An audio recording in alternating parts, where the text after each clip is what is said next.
The usher at the ballroom door looked embarrassed before he even spoke. He held his tablet against his chest and said there had been a change to the guest list. My sister had asked that I not be admitted past the lobby. Behind him, I could see chandeliers reflecting off mirrored columns, towers of white roses, waiters balancing trays of champagne, and the edge of the custom dance floor with my sister's new initials painted in gold. She had chosen a hotel wedding because, in her words, nothing says stability like polished marble. I stood there in a navy dress I had altered myself, carrying the small velvet box that held our mother's earrings, the ones Rachel had begged me to bring because they completed the photographs. Then she appeared at the top of the staircase in satin and crystals and said, loud enough for 3 bridesmaids and half the lobby to hear, "You were supposed to understand the hint. Today is not the day for complicated people." Complicated. That was the word she used for me after I spent for years making sure the house she planned to move into never slipped into foreclosure. Rachel has always preferred images to facts. Growing up, she knew which smile to use on teachers, which story to tell relatives, how to make help look like admiration. After our father died, she cried beautifully and disappeared practically. I handled probate, utility transfers, the insurance forms our mother could not bear to read, and the mortgage on the old family house after Mom moved into assisted living. When Rachel met Owen, she presented that house as if it were an heirloom naturally awaiting her married life. The truth was less romantic and more expensive. The property had fallen months behind during my mother's illness. I brought it current, refinanced it in my own name when the bank refused another extension, and kept the deed solely under me until the family could decide what to do. Rachel knew this. Owen apparently did not. She told him the house was ours in the vague family sense that dishonest people love. 2 months before the wedding, she asked if I could transfer it after the honeymoon because having a home in hand would make them look stronger when they refinanced his business loan. I said I would discuss it after the wedding, after a written agreement, and only if she stopped acting as though my signature were decorative. The punishment came fast. My calls went unanswered. Seating charts circulated without my name. A cousin let slip that Rachel had been telling people I was emotionally unpredictable and might create a scene. That was almost funny. In my family, the person accused of causing scenes is usually the one who has refused to cooperate in private. I still attended the rehearsal dinner because my mother asked me to. Rachel kissed my cheek for the cameras and ignored me when the cameras moved on. At one point she leaned close and said, "Please don't make this about paperwork tomorrow." I remember thinking it takes a special kind of nerve to describe a house deed as paperwork when you have built your future speech around the idea of home. I could have confronted Owen then. I did not. Weddings reveal enough on their own if you let people fully inhabit the lie they have chosen. So there I was in the lobby, unwelcome at the ceremony for a wedding being partly staged around a property I had preserved. Rachel came down the staircase with her maid of honor and said she could not risk negative energy. I asked whether negative energy had made the mortgage payments for the last 4 to 6 months. Her expression tightened. "This is exactly why I didn't want you inside," she said. The bridesmaid looked away. The hotel coordinator stepped closer, trying to make herself useful without becoming part of the family wound. Then Owen's mother approached, all pearls and concern, and asked if there was a problem. Rachel answered before I could. She said I was upset about not having a larger role. A larger role. As if keeping a house legally alive were the emotional equivalent of wanting to hold a bouquet. I looked at Owen's mother and said there was no problem at all. I simply needed to know whether Rachel had told her son whose name was on the Hawthorne house. The coordinator's face changed first. People in hospitality can smell real conflict the way chefs smell smoke. Rachel told me to stop. Not please stop. Just stop. In the clipped tone she used when she wanted service from people she considered beneath her. At that exact moment, Owen came down from the mezzanine with his best man because the ceremony was running late and he had finally noticed something was off. He asked what was going on. Rachel said I was having one of my episodes. I had heard variations of that line for years whenever she needed my credibility reduced in a hurry. I handed the velvet box to the coordinator and said the earrings belonged to our mother and should go upstairs if the bride still wanted them. Then I took a thin envelope from my bag. Inside was the draft transfer agreement Rachel's attorney had emailed me the week before, already naming the Hawthorne property as the residence she intended to contribute to the marriage. I had printed it only because some documents deserve to exist on paper before someone starts lying near flowers. Owen read the address, looked at Rachel, and asked the simplest question in the room. Why would your sister be signing over your house? Rachel said it was a technicality. I said no. It was ownership. Once truth enters a wedding, it moves strangely. Nobody screams at first. They calculate. Owen stepped aside with the papers. His best man read over his shoulder. Owen's mother, suddenly very alert, asked whether the property had ever been in Rachel's name. I answered honestly, no. It had been our parents' house. After the refinance, it had been mine. I covered the arrears, legal costs, repairs, and insurance. Rachel had contributed opinions. Rachel said I was humiliating her. I told her she had handled that portion herself the minute she described me as complicated at the lobby door. Then Owen asked whether I had been refusing to transfer the house. I said I had been refusing to gift a six-figure asset to somebody who treated me like an inconvenience and intended to use it as collateral before the wedding rice had been swept up. That landed harder than any raised voice could have. Owen did not look betrayed in the theatrical sense. He looked professionally alarmed, which is much worse. Men can forgive tears. They do not forgive undisclosed liabilities wrapped in lace. Rachel tried one last angle. She said family property should stay in the family, as if I were a bank with sentimental obligations. I reminded her that family had not seemed especially important when she instructed an usher to bar me from the ceremony. The coordinator quietly asked whether the bridal suite should be held. Nobody answered. Somewhere behind us, musicians began the prelude because nobody had told them to stop.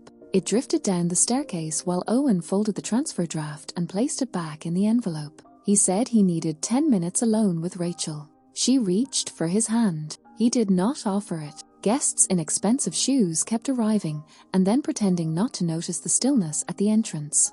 I stepped aside so the lobby would not become my stage. It had never been my stage. That was Rachel's mistake from the start. She thought public settings belonged to whoever performed confidence best. She never understood that documents are immune to charm. The ceremony started 40 minutes late. I was eventually invited in, not by Rachel, but by Owen's mother, who took my arm and seated me near the aisle in full view of the room. Rachel's smile in the photographs looked thin enough to tear. During the reception, Owen asked if we could talk privately after dinner. We went into a side lounge with the attorney he had called from the hotel business center. He wanted confirmation of every fact. I gave it. The attorney asked if I intended to transfer the property at all. I said only under a sale agreement, fair market credit for what I had already paid, and separate legal review after the couple decided whether they were still operating as a couple. Rachel started crying then, not because she had lied, I think, but because the audience had changed. Tears lose a lot of value once a room learns the inventory behind them. Owen thanked me for telling the truth before any papers were signed in his name. It was a measured thanks, almost businesslike, and Rachel heard every inch of distance in it. The marriage lasted 8 months. The house stayed where it had always legally remained, with me. I sold it the following spring and used part of the proceeds to move our mother into a brighter place with better care and fewer stairs. Rachel told relatives I had destroyed her stability. I let her say it. Anyone who asked for details got them. Over time, the story simplified itself the way true stories do. A bride excluded the one person holding the deed to the life she was advertising. The groom found out before the signatures spread. The useful thing about being underestimated is that people often expose themselves while explaining why you should accept it. Years later, when I think about that lobby, I do not remember the flowers or the chandeliers first. I remember the usher's relieved face when the truth finally became someone else's responsibility to hear. Later, when I thought back over the whole mess, what stayed with me was not the insult itself but the comfort behind it. Rachel spoke that way because the family had learned to use me as a quiet wall. They leaned on me when rent was due, when paperwork arrived, when an elderly relative needed a ride, when a bank letter made somebody nervous. Then, the minute a table was full or a photo was being taken, they acted as if reliability had no face. It was easier for them to enjoy what I carried if they never had to admit who was carrying it. I had spent years making myself useful in ways that never photographed well. I was the person who knew account numbers, pharmacy refill dates, insurance deadlines, and which drawer held the spare key. I was the one who stayed after the guests left and stacked plates in the sink. That kind of labor leaves almost no glamour behind it. People only notice it when it stops. By then, they usually call it a miracle, even though it was ordinary devotion all along. There was another reason I stayed quiet for as long as I did. Public humiliation can tempt a person into public performance. I never wanted that. I did not want to become one more relative shouting across a room while everyone pretended to be horrified and secretly enjoyed the show. I wanted the truth to arrive in its own clothes, with its own documents, in a voice nobody could accuse me of inventing. That takes patience. And patience rarely looks powerful until the exact second it becomes undeniable. What hurt most was not the money, although the money mattered. It was the casual way my history was erased. Sacrifice sounds noble when strangers talk about it. Inside a family, it often looks like missed weekends, delayed plans, old shoes, unanswered messages from your own life, and the habit of saying, "I can handle it," because nobody else will. By the time a person notices the cost has usually become your personality in other people's eyes. They start calling you available because they have forgotten what you gave up to stay that way. Even after the truth surfaced, I did not feel triumphant in the childish sense. Relief came first, then a sort of clean sadness. Once masks fall, you cannot pretend the old arrangement was harmless. You see exactly who was willing to benefit from your silence, who was willing to laugh while standing on work they never did, and who had trained themselves to confuse kindness with weakness. That knowledge is heavy, but it is also useful. After that day, I never again mistook access for affection. People often imagine justice as a dramatic speech. Real justice is quieter than that. It is a corrected record, a witness with no reason to lie, a signature placed where it always should have been, a number on a page that finally points back to the right name. Once that happens, even the most rehearsed family fiction begins to wobble. It does not always collapse with noise. Sometimes it simply loses the right to keep speaking over the truth. I also learned something uncomfortable about family memory. It is rarely built from the hardest days. It is built from the story told after the hardest day, and the person with the loudest voice usually volunteers to narrate first. That is why I started saving copies, receipts, messages, and names. Not because I enjoy records for their own sake, but because truth inside a family often needs a spine. Otherwise, it gets folded into sentiment and carried away by whichever relative has the confidence to lie beautifully. There were times when I asked myself whether I had made things too easy for everyone. Maybe I had. Competence can become a trap when the people around you start treating it like weather. They expect it. They plan around it. They build their own carelessness into the day because they believe you will step in before the damage reaches anything they truly value. That habit does not begin in one disaster. It begins with 100 small rescues that go unthanked because everyone decides your steadiness is simply who you are. On the outside, scenes like these look sudden. Inside them, nothing is sudden at all. The humiliation at the table, the insult in the lobby, the dismissal in the hallway, the cold tone by the hospital desk, all of it rests on years of practice. Families rehearse hierarchy without admitting they are doing it. One person pours. Another apologizes. Another receives credit. Another is expected to absorb the rough edge because they usually do. By the time the final insult arrives, it feels to the speaker like ordinary speech. That is exactly why the correction lands so hard. I do not pretend I was noble every minute. There were nights when I replayed old conversations and thought of sharper replies. There were mornings when resentment sat on my chest before my feet touched the floor. But anger, if you let it drive, usually spends more than it recovers. I needed something better than a sharp line. I needed the record set straight in a way that would last after the room emptied. That is why I waited, why I kept documents, why I measured my tone even when the other side had done nothing to deserve gentleness.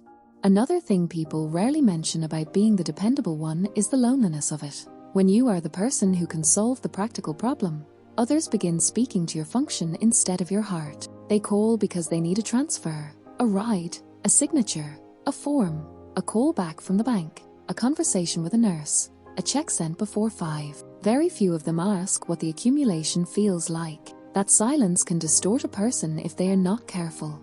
It can make them grateful for crumbs. I stopped being grateful for crumbs the day the truth finally stood up in my place. In quieter moments afterward, I thought about how much damage can be done by one casual sentence from the wrong mouth. A child hears it and learns who deserves respect. A spouse hears it and decides which family myth to trust. An elder hears it and mistakes dependence for authority. Language arranges furniture inside a house long before anybody notices the room feels wrong. Perhaps that is why it mattered so much to hear the correction spoken clearly. One honest line from the right witness can undo years of bad arrangement. If there was any comfort in the whole ordeal, it came from this.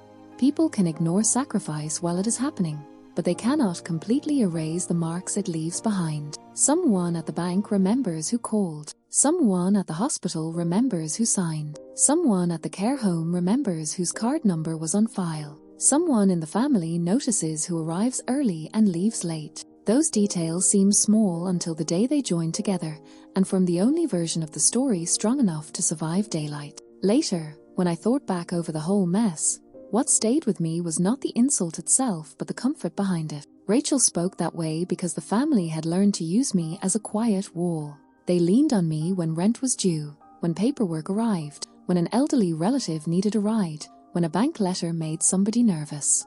Then, the minute a table was full or a photo was being taken, they acted as if reliability had no face. It was easier for them to enjoy what I carried if they never had to admit who was carrying it. I had spent years making myself useful in ways that never photographed well. I was the person who knew account numbers, pharmacy refill dates, insurance deadlines, and which drawer held the spare key. I was the one who stayed after the guests left and stacked plates in the sink. That kind of labor leaves almost no glamour behind it. People only notice it when it stops. By then, they usually call it a miracle, even though it was ordinary devotion all along.